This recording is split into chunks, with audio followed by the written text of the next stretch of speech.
Hey guys, and welcome back to DarkLogic Studios' Attack on Titan theories and discussions. Before we go any further, I want to give you fair warning that these videos are going to contain lots and lots of spoilers. So if you're not caught up with the manga, then what are you doing with your life? Seriously though, if you don't want spoilers, you should probably click on something else. If you're all caught up though, then let's get to it.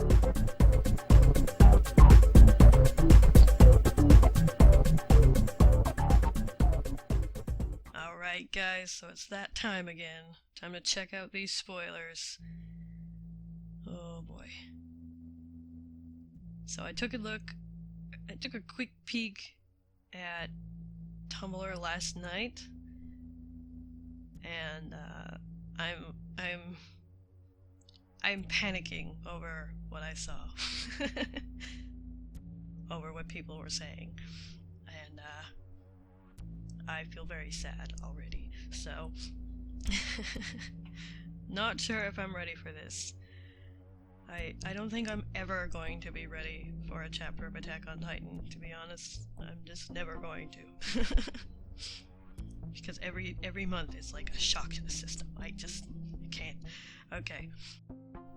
So last night, people were saying that Eren apparently only has 8 years left to live, that Titan shifters only live for 15 years after they've been injected or something like that, which seems really weird. It doesn't really make sense. So, but let's take a look at these spoilers. So once again, Young Cow Productions, we have to thank for these. So, well, there's that guy. He's getting squished. Oh, he was such an adorable torturer guy. Like, look at his nose. So, yeah, there's Grisha. And Kruger down there. Can't read nothing.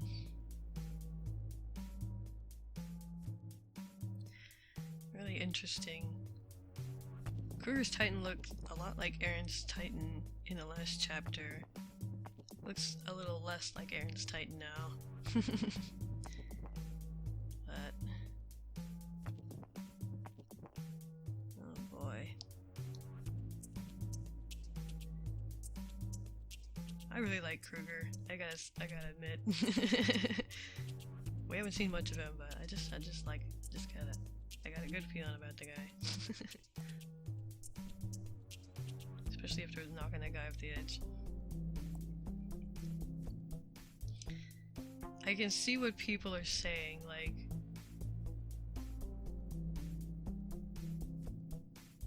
Kruger does kind of resemble both Eren and Grisha in a way, but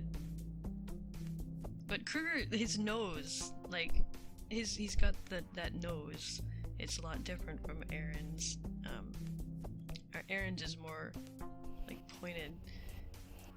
I guess you could argue that that's because he's younger or whatever, but I don't know.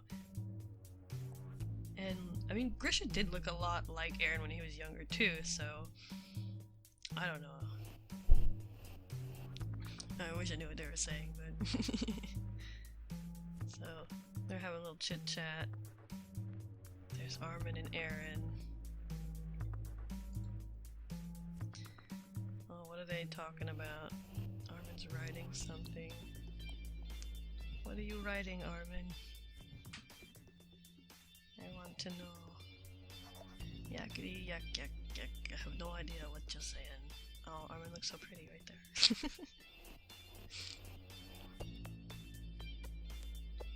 More talking. I'm gonna have no idea at all what is happening in this chapter until it's actually out. Oh, that's that's nasty. Pretty gross. Well, he kinda got what he deserved.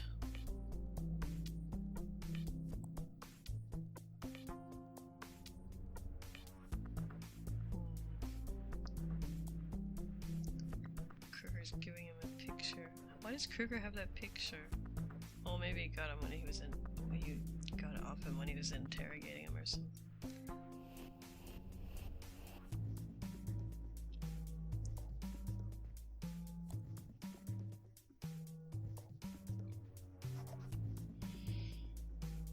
Hey, Night Owl Man. What's going on here?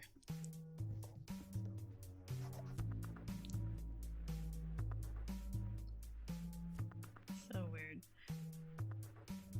Dude, you know what I've been kind of thinking is that Kruger might be related to Berdalt in some way. It kind of looks like Berdalt there. Who is that? Actually, maybe that's... is that Keith? Somebody had suggested that Kruger might be related to Keith Shadis, which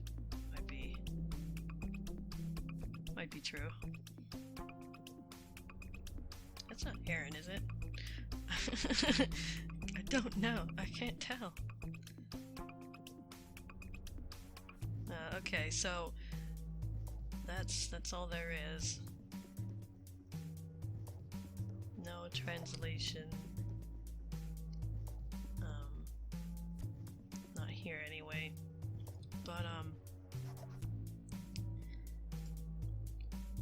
yeah, very dialogue heavy chapter, so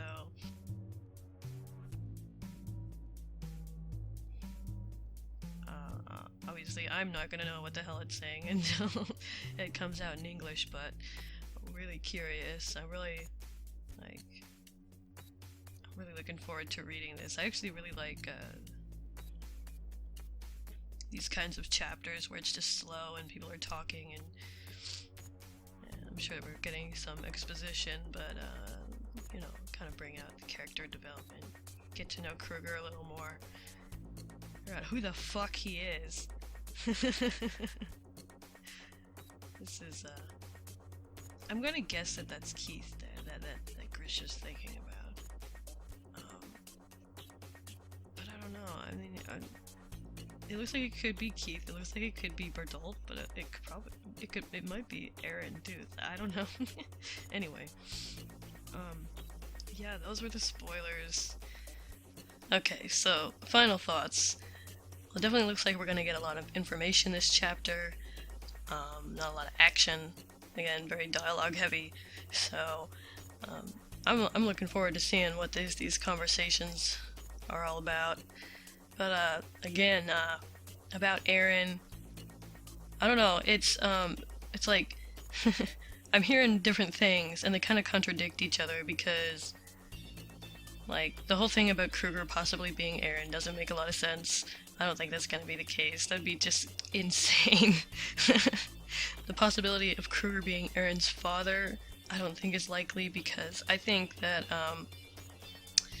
well, Grisha, assuming that Grisha and Carla had Aaron, you know, the normal way that people have babies, and Aaron is for certain Grisha's son, then I think that the connection between Kruger and Aaron is going to be through Grisha, through the Titan power, because Grisha obtains this power somehow, and the only shifter around is Kruger, so I mean, and also Kruger's resemblance to Aaron's Titan, so we have to assume that I think that Grisha is going to end up eating Kruger and gaining his shifter power. I think Kruger's going to want to pass his power on to Grisha, and maybe part of that reason is because maybe his 15 years are up, and, you know, people are saying, you know, Grisha had his Titan shifter power for 15 years, and he didn't really seem to show any, well, a little bit we saw of him before the walls were attacked. He didn't really seem to be terribly concerned about his own mortality, or maybe he was just hiding it. But, you know, if Grisha's 15 years were up and he knew it, then yeah, he would have to pass the power on to somebody. So, because he was gonna show him that basement when he got back, but before he could do that, they attacked the walls. So, but that makes me wonder if Grisha was planning on passing on the power to Eren anyway and getting Eren to eat him. Like how, I wonder how that would have gone down. Like if they hadn't attacked the walls and all this shit didn't happen. Like like how would Carla feel about that? Would they have to like sneak off and like it's fucked up. I'm done with this. I'm done with this line of thinking. God damn. But anyway, if you consider the idea that a shifter's consciousness lives on inside their successors, and if you consider the idea that the specific powers of Titans may or may not be passed on as well, it's nothing makes sense. Everything in the story contradicts itself. I'm not sure if that's intentional or not. Knowing Isayama and the way he writes, it's kind of like I almost have to assume that it's on purpose, because this is just that kind of story, you know what I mean? It's just the kind of story that will just intentionally fuck with you. Like, I'm really... The more we learn about this backstory and these explanations, the less it feels like things really connect to each other. Like, I'm finding it harder and harder to connect the dots. It's like, instead of things making more sense, they're making less sense all the time. But I'm really curious to see how, or if Isayama is going to be able to tie all this together. So, I guess we'll have to see. So let me know what you guys think in the comments. Do you think that it's true? Are these translations like legit? Is this like seriously happening? Because I'm ready. I'm ready to cry. My tears are ready. Alright, thanks for watching. Like, share, and subscribe, and I'll see you next time. Peace.